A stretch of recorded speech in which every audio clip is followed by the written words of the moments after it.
Jamaat-e SDP vote ഈ മണ്ഡലത്തിലൊന്നും അങ്ങനെ വലിയ തോതിൽ ഇല്ല. ഇവരിപ്പോൾ പറയുന്നത് ഞങ്ങളുടെ ഒരു പരസ്യം, അതായത് ഇടതുപക്ഷ ജനാധിപത്യ മുന്നണിയുടെ ഒരു പരസ്യം വർഗീയതയാണ് എന്നാണ്.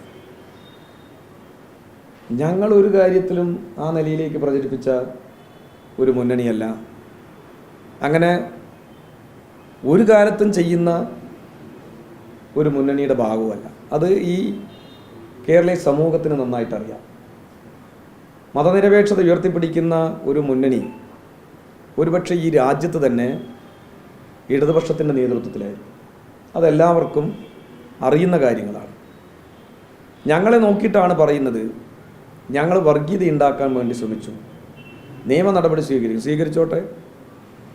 ഞങ്ങൾ ഈ സന്ദീപ് വാര്യർ എന്ന് പറയുന്ന RSSൻ്റെ മനസ്സും ശരീരം കൊണ്ടും ഇപ്പോൾ കോൺഗ്രസിലേക്ക് വന്ന ഒരാളുടെ ഫേസ്ബുക്ക് പോസ്റ്റും വീഡിയോ ആണ് കാണിച്ചിട്ടുള്ളത്. അതിൻ്റെ കുറേ കാര്യങ്ങളാണ്, വസ്തുതാപരമായ കാര്യങ്ങളാണ്. അയാൾ ഞങ്ങൾക്കെതിരെ നിയമ നടപടി സ്വീകരിക്കട്ടെ എന്ന് വെച്ചിട്ട് എൻ്റെ അല്ല. അയാൾ പറഞ്ഞാൽ മനസ്സിലാക്കുക. ഷാഫി തന്നെ പറയുകയാണ് അയാളെ ന്യായീകരിച്ചിട്ട്.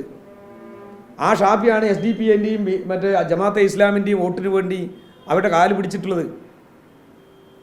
ഞങ്ങൾ പല ഘട്ടങ്ങളിലും ചോദിച്ചല്ലോ, ഷാഫിയും രാഹുലും ഈ പറയുന്ന ന്യൂനപക്ഷ വർഗീയതയ്ക്ക് നേതൃത്വം കൊടുക്കുന്ന ഈ രണ്ട് പ്രസ്ഥാനങ്ങളുടെ വോട്ട് വേണ്ട എന്ന് പറയട്ടെ.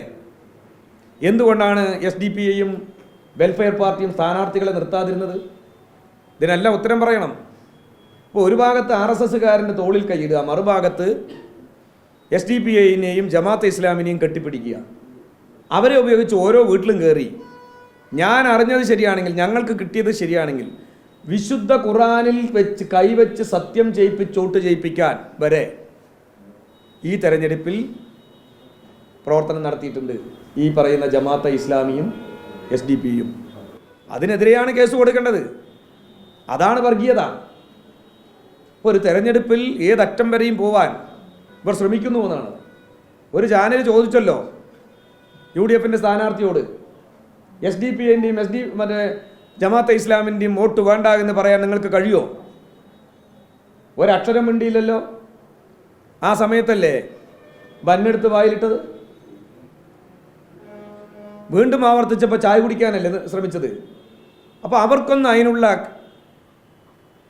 ഒരു നിലപാടില്ല.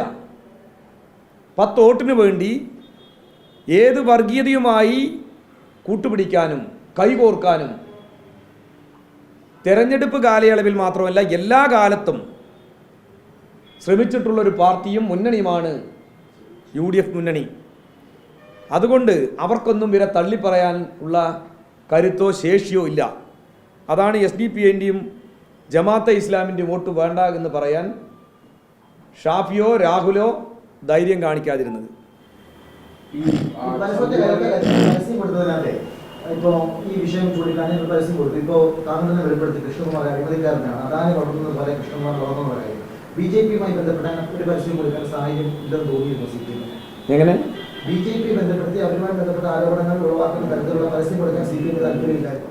അല്ല, അങ്ങനെ ഒരു പ്രശ്നം ഉണ്ടായിട്ടില്ല. ഞാൻ പറയുന്നത് BJP-യുടെ രാഷ്ട്രീയത്തിനെതിരായി ശക്തമായി നിലപാട് സ്വീകരിക്കും, നിരന്തരം പ്രക്ഷോഭങ്ങളും പോരാട്ടവും നടത്തുന്ന ഒരു മുന്നണിയാണ് ഈ കേരളത്തിലെ ഇടതുപക്ഷ ജനാധിപത്യ മുന്നണി.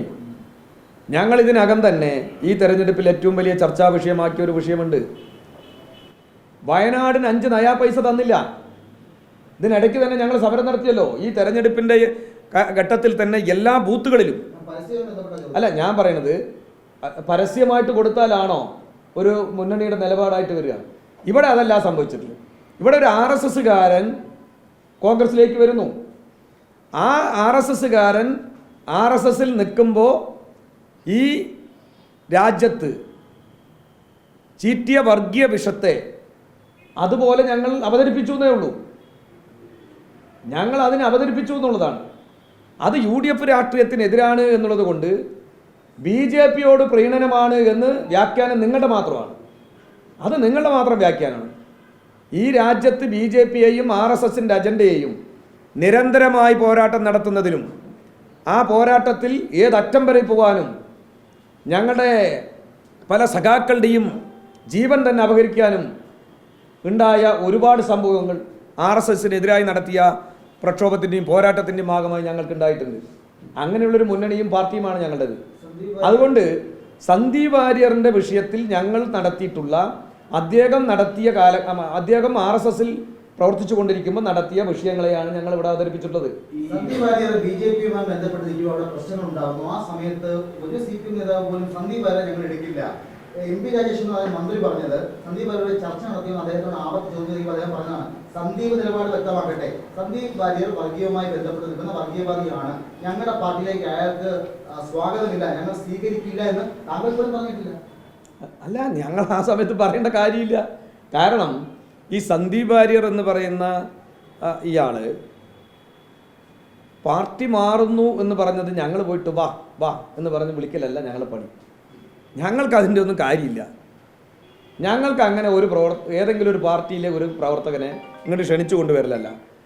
ഞങ്ങൾ ആരെയും സ്വീകരിക്കും. എന്തു വേണം? ഇന്നലെ വരെ അവർ നടത്തിയിട്ടുള്ള നിലപാടുകളെ പൊതുസമൂഹത്തിൽ തെറ്റാണ് എന്ന് പറയണം. അതിൽ ഖേദം പ്രകടിപ്പിക്കണം. അങ്ങനെയായിട്ട് തോന്നിയിട്ടില്ല. അങ്ങനെയാണെങ്കിൽ സന്ദീപ് വാര്യർ ഇപ്പോൾ നടത്തിയിട്ടുള്ള ഒരു പ്രസ്താവനയുണ്ട്, RSSന് ഭൂമി വിട്ടുകൊടുക്കുമെന്ന് പറഞ്ഞത്. അതെന്ത് നിലപാടിന് പുറത്താ? എന്ത് നിലപാടിന് പുറത്താ അങ്ങനെ പറയാൻ? അപ്പം അതല്ല, RSSൻ്റെ മനസ്സും ശരീരം കൊണ്ട് കോൺഗ്രസിൽ നിൽക്കുന്ന ഒരു നിലപാടാണ് എപ്പോഴും സ്വീകരിച്ചിട്ടുള്ളത്. ഞങ്ങൾ സന്ദീപ് വാര്യർ എന്നല്ല ആര് വന്നാലും ഞങ്ങൾ സ്വീകരിക്കുമ്പോൾ ഇടതുപക്ഷ രാഷ്ട്രീയത്തെയും CPM-ൻ്റെ രാഷ്ട്രീയത്തെയും അംഗീകരിക്കുക മാത്രമല്ല, ഇന്നലെ വരെ അവർ ഈ പൊതുസമൂഹത്തിൽ തെറ്റായ കാര്യങ്ങളെ പറഞ്ഞ് പ്രചരിപ്പിച്ചവർ, ആ നിലപാടല്ല ഞങ്ങൾക്കുള്ളത്, അതിൽ ഞാൻ ഖേദം പ്രകടിപ്പിക്കുന്നു എന്ന് പറഞ്ഞുകൊണ്ട് മാത്രമേ ഞങ്ങളതിന് തയ്യാറാവുള്ളൂ. ആ ഒരു ഘട്ടം സന്ദീപ് വാര്യരിൽ നിന്ന് ഒരു ഘട്ടത്തിലും ഉണ്ടായിട്ടില്ല. പിന്നെന്തിന് ഞങ്ങൾ അയാളുടെ പിന്നാലെ പോകണം? ഞങ്ങളെന്തിനും അയാളെ സ്വീകരിക്കണം? ഞങ്ങളെന്തിനും അയാളോട് റിക്വസ്റ്റ് ചെയ്യണം? അതിൻ്റെ കാര്യം വന്നിട്ടില്ല.